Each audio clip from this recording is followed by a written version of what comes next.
10 კითხვიდან რამდენ კითხვას უპასუხებ სწორად?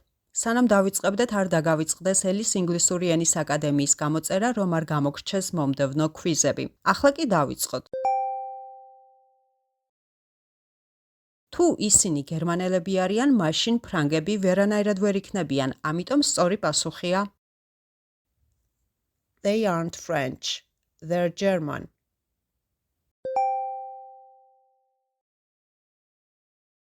იმედია გახსოვდა, რომ კითხვის დასასმელად ვიყენებთ თუ დამხმარე ზმნას მესამე პირის გარდა.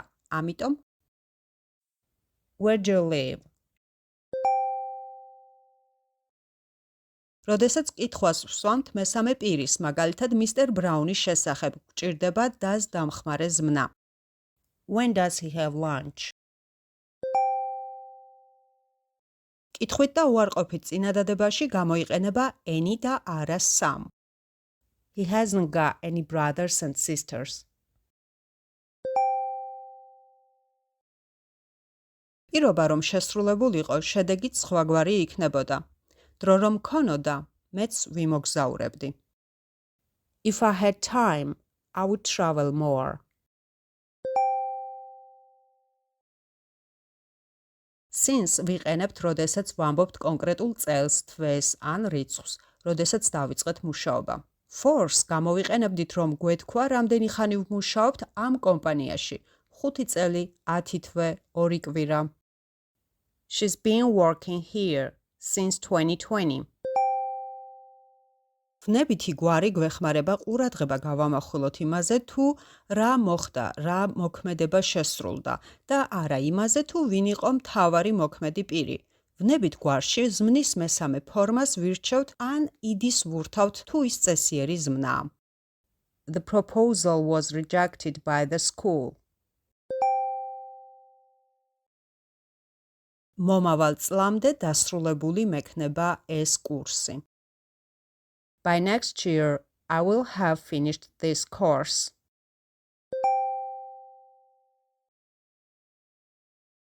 როგორც უკვე ვნახეთ, პირობითი წინადადებით ვამბობთ, რომ პირობა რომ შესრულებულიყო, შედეგიც დადგებოდა, რომ ცოდნოდა სხვანაირად ვიმოქმედებდი. ეს მესამე ტიპის პირობითი წინადადებაა, თუმცა ეს კითხვა პირობით წინადადებაზე არ არის და კიდევ არის რაღაც, რაც უნდა ვიცოდეთ. Had I known, იგივეა რომ გვეთქვა if I had known.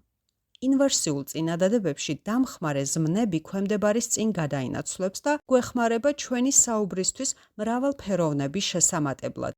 ის გამოკვეთს მოსაუბრის იდეის მნიშვნელობას ან ემოციურ მდგომარეობას. Had I known, I would have acted differently. ბოლო კითხვა. ის არ ეყო, რომ დააგვიანა, მას წიგნებიც დაავიწყდა. ეს წინადადება ხშირად მოგვისმენია და კარგად გამოხატავს იმას, რაზეც ვისაუბრეთ წინა კითხვის დროს. Not only was he late, but he also forgot the books. დაწერე კომენტარებში რამდენ კითხვას უპასუხე სწორად. თუ რომელიმე საკითხი გაინტერესებს, მომწერე და შემდეგ ვიდეოში აგიხსნი დეტალურად. თუმცა აქ არ სრულდება ჩვენი ტესტი და გიწვევ ერთ თვიან ინგლისური ენის გრამატიკის მარათონში, რომლის ღირებულება 50 ლარია. ერთ თვეში გეცოდინება B1, B2 დონისთვის საჭირო გრამატიკა და პასუხს გასცემ ყველა იმ კითხვას, რაც აქამდე დაგიგროვდა და ჯერ კიდევ ვერ ხსნი. მოკლედ, თავგადასავლებით სავსე მაისი გელოდება და შემოგვიერთდი.